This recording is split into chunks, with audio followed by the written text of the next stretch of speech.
Hello friend, ये study with Nitish पे मैं नीतीश आपका बहुत बहुत स्वागत करता हूँ। आज हम लोग देखने वाले हैं उपनिवेशवाद, कॉलोनियलिज्म में देखेंगे हम लोग। जो कि उपनिवेशवाद, ये अगर आप नेट जेआरएफ आईएसपीसीएस या फिर किसी भी वनडे एग्जाम की प्रिपरेशन कर रहे हैं तो आपके लिए बहुत ही ज़्यादा ये इंपॉर्टेंट हो जाएगा। खासकर ये नेट जेआरएफ के लिए तो हेल्पफुल है ही, साथ में वनडे एग्जाम में भी कहीं ना कहीं ये पूछे जाने वाले क्वेश्चन इससे रिलेटेड आपको देखने को मिल सकते हैं। और आईएसपीसीएस के भी मेंस में भी ऐसे क्वेश्चन आपको मिल सकते हैं। ठीक है, तो इस वीडियो को मिस मत करिए और पूरा समझिए क्या होता है कॉलोनियलिज्म, क्या होता है इसके बारे में हम लोग देखने वाले हैं। कैसे इसका हम लोग समझेंगे, जब इसके कॉन्सेप्ट को समझ लेंगे तो हम लोग जो है उपनिवेशवाद को अच्छे से जान लेंगे। ठीक है, तो देखिए मैं पहले आपको बता दूं। ठीक है, तो यहाँ पे देखिए वह नीति जिस पर चलकर कोई उन्नत एवं शक्तिशाली राष्ट्र किसी पिछड़े हुए देश पर विजय प्राप्त कर लेता है और वहाँ अपना आधिपत्य स्थापित कर देता है, उसे ही उपनिवेशवाद कहा जाता है। उपनिवेशवादी राष्ट्र जो होते हैं वो पराधीन देश के प्रशासन, यानी कि जिस पे जो जो उस पे शासन करता है उसके अंदर जो है वो अपनी ही सरकार चलाता है और अपने देश की सरकार से अलग रखता है। परंतु वहाँ अपने राष्ट्रजनों की, यानी कि जो नेशनल्स होते हैं, कि बस्तियां बसा देता है ताकि वहाँ के उच्च प्रशासनिक पदों पर व्यवसाय उद्योग, महत्वपूर्ण अवसरों तथा मूल्यवान संसाधनों उनका नियंत्रण स्थापित हो जाए और इसके माध्यम से वह पराधीन देश के प्राकृतिक एवं मानवीय संसाधन, नेचुरल और ह्यूमंस रिसोर्सेज जो होते हैं उनका यथेष्ट दोहन कर सके, उनका जो है एक्सप्लॉयटेशन कर सके। तो मैं सिंपल सी आपको बता दूं उपनिवेशवाद होता क्या है। एग्जाम्पल मैं इंडिया का ले रहा हूँ। ठीक है, तो एग्जाम्पल मैं क्या बता दूं इंडिया का। तो देखिए इंडिया 1947 के पहले, 15 अगस्त 1947 के पहले क्या था, एक पराधीन राष्ट्र था। तो यहाँ पे किसका उपनिवेश था, ब्रिटिश उपनिवेश था। जैसे इंग्लैंड यहाँ पे इंडिया पे शासन करता था, सेम वही है उपनिवेशवाद, कॉलोनियलिज्म। ठीक है, अब इंडिया 15 अगस्त 1947 से पहले क्या था, उपनिवेशवाद था। जहाँ पे इंग्लैंड की सरकार जो थी अपने, मतलब इंग्लैंड के जो वहाँ की सरकार थी उससे अलग जो है यहाँ पे अपना शासन चलाता था। और यहाँ की जो मूल्यवान है उद्योग है और जो ये जो नेचुरल रिसोर्सेज थे और जो कीमती सामान थे यहाँ से सब उठा ले जाते थे, उनका ही शासन जो है इंडिया पे चलता था। जैसे ही 15 अगस्त 1947 को जो है भारत आज़ाद हुआ, उपनिवेशवाद धीरे धीरे ख़त्म हो गया। फिर भारत के पास अपनी संप्रभुता आने लगी और 26 जनवरी 1950 को जो है भारत पूर्ण रूप से जो है एक राज्य के रूप में, राष्ट्र राज्य के रूप में अस्तित्व में आ गया। तो अब आपको समझ में आ गया होगा कि उपनिवेशवाद क्या होता है। जैसे कोई राष्ट्र है, कोई देश है, वो किसी दूसरे देश पे कब्जा कर ले, कब्जा करके क्या करे, वहाँ पे अपनी सरकार चलाए। वहाँ पे ये देश जो है, कोई भी देश अपना राज्य चलाए, वहाँ पे जो मूल्यवान वस्तुएं हैं वहाँ पे अपनी सरकार चलाए, लोग अपने अपने कंट्रोल में पूर्णतः ले ले। तो वहाँ का कोई संविधान ना हो, जो भी बनाए ये देश बनाए, तो वो क्या है, उपनिवेशवाद कहलाएगा। ठीक है, तो जो यहाँ पे आपको बताया गया होगा, मैंने अभी पढ़ के आपको बताया है क्या है उपनिवेशवाद। ठीक है, कॉलोनियलिज्म समझ में आ गया होगा। अब मैं एक बार फिर से आपको बता दूं, वह नीति जिस पर कोई उन्नत एवं शक्तिशाली राष्ट्र किसी पिछड़े हुए, यानी कि किसी पिछड़े हुए राष्ट्र पर या देश पर विजय प्राप्त कर लेता है और वहाँ पर अपना अधिकार या शासन जो सुपरमेसी स्थापित कर लेता है। उपनिवेशीवादी राष्ट्र जो होता है, जो उपनिवेश होता है, जो शासन करता है, उस पर पराधीन देश के प्रशासन को अपने देश की सरकार से अलग रखता है। मतलब वो अपने देश से अलग रखेगा, वो उसको उसका शासन अलग तरीके से करेगा।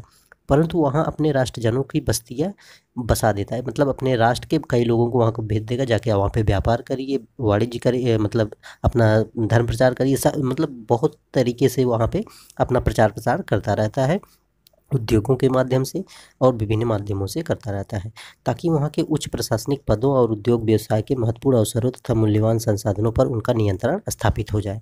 क्यों ऐसा करता है, क्योंकि वहाँ पे जो मूल्यवान संसाधन है, प्रशासनिक सेवाएं जो हैं उच्च पदों पर, उन पे जो है उनका प्रभुत्व स्थापित हो जाए, जिससे उनके नियंत्रण में सारी सेवाएं आ जाएं, जिससे वो आसानी से उस देश का दोहन कर सके, उस देश का शोषण कर सके। ठीक है, और इनके माध्यम से वह पराधीन देश के प्राकृतिक एवं मानवीय संसाधन को यथेष्ट दोहन कर सके।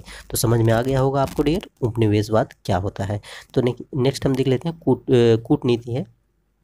कूटनीति डिप्लोमेसी देखते हैं, वह गतिविधि जिसके अंतर्गत एक देश प्रतिनिधि दूसरे देश के साथ परस्पर हित का वार्ता, ठीक है, निगोशिएशन करता है, चलाते समय अपने राष्ट्रहित नेशनल इंटरेस्ट को लगातार ध्यान में रखता है और इस ध्येय को पूर्ति में विशेष व्यवहार कुशलता का परिचय देता है। देखिए कूटनीति क्या है, कूटनीति क्या होती है, जैसे कि इंडिया है, ठीक है, इंडिया की कूटनीति बहुत अच्छी मानी जाती है क्योंकि ये जो है क्या है, ये गुटनिरपेक्ष राष्ट्र है इंडिया। तो जैसे गतिविधि के अंतर्गत एक देश जो है दूसरे देश के साथ जो है अपने साथ मित्रता का व्यवहार भी करता है, उससे वार्ता मतलब बात व्यवहार करने के साथ साथ उससे जो है ट्रेड मतलब ये व्यापार है, फिर वाणिज्य है, इन सब से रिलेटेड जो है उनसे लगातार ध्यान में रखकर अपने राष्ट्र के हित के लिए कि हमारा देश कैसे विकास हो जाए, मैं उनसे कैसे अपना जो है व्यवहार रखूं, कैसे उनसे जो है अपना निगोशिएशन करूं कि ताकि जो है मेरा राष्ट्र विकास करे, तो उसी को बोलते हैं कूटनीति। और इस ध्येय की पूर्ति में विशेष व्यवहार कुशलता का परिचय देता है।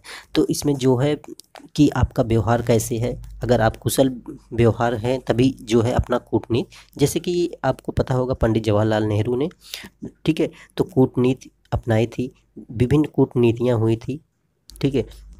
तो कूटनीति का मतलब समझ गए ना, अपने राष्ट्र की उन्नति के लिए दूसरे देश के साथ मिलकर कैसे अपने राष्ट्र को आगे बढ़ाया जाए, उनसे जो है विचार विमर्श करना ही क्या कहलाता है, कूटनीति कहलाता है, ठीक है। तो ये है डिप्लोमेसी। डिप्लोमेसी कूटनीति क्या होता है ये भी आपको समझ में आ गया होगा, उम्मीद करते हैं। अब नेक्स्ट देखते हैं हम लोग बुर्जुआ राज, यानी कि जो बुर्जुआ राज है ये कहीं ना कहीं मार्क्सवाद से रिलेटेड है। तो बुर्जुआ को हम लोग समझ लेते हैं। आखिर बुर्जुआ शब्द हम लोगों को देखते हैं पॉलिटिकल साइंस में बहुत ज़्यादा ही ये वर्ड देखने को मिलते हैं, कभी भी कोई भी एग्जाम हो तो पॉलिटिकल साइंस से रिलेटेड खासकर नेट जेआरएफ हुआ या फिर पीजीटी का एग्जाम हुआ, आईएसपीसीएम में भी देखने को मिलते हैं बुर्जुआ राज आखिर क्या है। तो मैं बात कर दूं कि बुर्जुआ राज क्या होते हैं। मार्क्सवाद की शब्दावली में पूंजीपति वर्ग जो कैपिटलिस्ट क्लास होते हैं उनका ये अर्थ क्या होता है, बुर्जुआ होता है। अब समझ गए होंगे बुर्जुआ का मतलब क्या होता है, पूंजीपति वर्ग, ठीक है। तो पूंजीपति वर्ग को क्या बोला जाता था, बुर्जुआ कहा जाता था। पूंजीवादी यानी कि जो कैपिटलिज्म के अंतर्गत यह वर्ग सामाजिक उत्पादन के प्रमुख साधन हुआ करते थे, सामाजिक उत्पादन के प्रमुख साधन हुआ करते जैसे भूमि भवन खनिज स्रोत वन संपदा संयंत्र और पूंजी पर अपना स्वामित्व और नियंत्रण स्थापित कर लेता। इस सब पे क्या करता था, अपना नियंत्रण स्थापित कर लेता था और साथ साथ निजी लाभ के लिए जो कि प्राइवेट प्रॉफिट के लिए कामगारों के वर्कर्स जो होते थे उनके विशाल वर्ग को जो है वेग लेबर्स पर रख कर उनका शोषण करता था, उनको नाम मात्र की मजदूरी देके और उनका पूरा शोषण करता था। अब मैं बता दूं सिंपल सी मार्क्सवाद क्या था। मार्क्सवाद की लड़ाई जो थी इसी बुर्जुआ वर्ग को लेकर ही थी। एक जो थे सर्वहारा वर्ग जो कि किसान वर्ग आते थे और एक बुर्जुआ वर्ग आता था। तो बुर्जुआ वर्ग जो था ये संपत्ति पर इसका ही फैक्ट्रियाँ कंपनियाँ सारी इसी की होती थी और जो किसान वर्ग था सर्वहारा वर्ग था उनको जो है ये नाम मात्र की मजदूरी देता था, लेबर देता था और साथ ही ये अपना जो है विकास सारे जो मुनाफे होते थे प्रॉफिट होते थे वो सारे यही रख लेता था। इसी से रिलेटेड जो है बुर्जुआ राज जो है संबंधित है, ठीक है। तो मार्क्सवाद जो है मेन इसका कॉन्सेप्ट जो है मार्क्सवाद से कहीं ना कहीं जुड़ा है, ठीक है। तो बुर्जुआ का मतलब आप समझ लीजिएगा ये एक कैपिटलिज्म क्लास है यानी कि पूंजीपति वर्ग है, ठीक है, जो कि सामाजिक उत्पादन के प्रमुख साधनों पर अपना नियंत्रण स्थापित करके और ये किसानों को मजदूरों को जो है कि कम मजदूरी देके अपना जो है कार्य करवाता था जिससे ये इसका निजी अपना लाभ होता था। बस सिंपल सी बात इतनी है। स्वेच्छा तंत्रवाद क्या होता है, लिबर्टेरियनिज्म क्या होता है, राजनीति का एक ऐसा समकालीन सिद्धांत जो व्यक्ति को नकारात्मक स्वतंत्रता को फिर से स्थापित करना चाहता है। यह सिद्धांत कल्याणकारी राज्य का खंडन करते हुए मुक्त बाजार व्यवस्था यानी कि अर्थव्यवस्था को स्वतंत्रता का मूल मंत्र मानता है। तो और ये व्यक्तियों के परस्पर व्यवहार में राज्य के न्यूनतम कार्य या हस्तक्षेप का समर्थन भी करता है। अभी मैंने बताया था देखिए स्वेच्छा तंत्रवादी ऐसा होता है कि ये जो होता है कि नकारात्मक राज्य का समर्थन करता है। नकारात्मक राज्य का मतलब है ऐसा है कि व्यक्ति को खुला छोड़ दो, ठीक है, राज्य में व्यक्ति को खुला छोड़ दे, व्यक्ति के ऊपर कोई भी पाबंदी नहीं होनी चाहिए। बाजार में वो जिस तरह से अपना इनकम करना चाहता है करे, उसके ऊपर ना तो कोई ज़बरदस्ती सरकार के द्वारा या फिर राज्य के द्वारा कोई प्रतिबंध लगाया जाए। जो जितना मेहनत करेगा या फिर जो जितना अपना इन्वेस्टमेंट करेगा उतना ही उसका प्रॉफिट होगा, ये उसके ऊपर डिपेंड करेगा, मनुष्य के ऊपर। इस पे राज्य का कोई हस्तक्षेप नहीं होगा। और ये जो अर्थव्यवस्था होगी ये कहीं ना कहीं इसमें जो है मतलब असमानता बढ़ती जाएगी, क्योंकि अमीर देखिए आज कल्याणकारी राज्य चल रहा है। कल्याणकारी राज्य का मतलब ये होता है कि जो उद्योगपति या फिर जो भी हैं, जो भी व्यवसायी हैं, उनके ऊपर जो है कर लगाया जाता है, और कर से प्राप्त जो मनी होती है, पैसे होते हैं, उससे जो है गरीबों के आर्थिक सहायता के लिए या फिर किसी भी सहायता के लिए सरकार द्वारा स्कीमें, योजनाएं बनाई जाती हैं, जिससे गरीब तबके के लोग का भी ऊपर उठने का अवसर प्राप्त हो सके और समाज में वो मतलब समानता स्थापित करने का प्रयास भी कर सके। इस तरह से कल्याणकारी राज्य बात करता है, जबकि स्वेच्छातंत्रवाद जो है उसका खंडन करता है, उसका विरोध करता है कल्याणकारी राज्य का। ठीक है, तो स्वेच्छातंत्रवाद क्या है? ये नकारात्मक स्वतंत्रता का बात करता है, एक तरह से आप कह सकते हैं, जो एक समकालीन सिद्धांत है, नकारात्मक स्वतंत्रता की बात करता है और कल्याणकारी राज्य की ये आलोचना करता है, और ये समाज में व्यक्ति को खुला छोड़ने की बात करता है, जिससे वो राज्य का न्यूनतम हस्तक्षेप की उम्मीद भी करता है। अब देखिए लास्ट है समतावाद। समतावाद क्या है मैं आपको बता दूं। देखिए समतावाद क्या है? इग्लिटेरियनिज्म में होता है कि राजनीति का एक समकालीन सिद्धांत जो समानता को यानी कि इक्वालिटी को सार्वजनिक नीति का प्रामाणिक आधार मानता है, और इसका तात्पर्य यह है कि मनुष्य को समान अवसर, अधिकार या लाभ प्रदान करते समय इस कार्रवाई को उचित ठहराने के लिए कोई तार्किक आधार, रेशनल ग्राउंड ढूंढने की आवश्यकता नहीं है। केवल विषमता, इनक्वालिटी या फिर भेदभाव, डिस्क्रिमिनेशन को उचित ठहराने के लिए उपयुक्त तार्किक आधार जरूरी है। अब देखिए समतावाद से यहाँ पे आपको पता चल रहा होगा, जो यहाँ पे समतावाद दिया है, तो समतावाद से आपको पता चल ही रहा होगा कि समतावाद का मतलब क्या है? समान है। समतावाद का मतलब क्या है? समान है। ठीक है, तो ऐसे सरकार द्वारा ऐसी नीति बनाई जाएगी, इससे समतावाद जो है, इग्लिटेरियनिज्म जो है, ये ऐसी बात करता है जो सार्वजनिक नीति की बात करता है, यानी कि वो किसी भी तबके का हो, कोई भी गरीब हो, अमीर हो, सबको एक समान देखा जाए, यानी कि मनुष्यों को समान अवसर दिया जाए, अधिकार जो है उनको एक समान दिया जाए, वो चाहे जिस जाति धर्म का हो।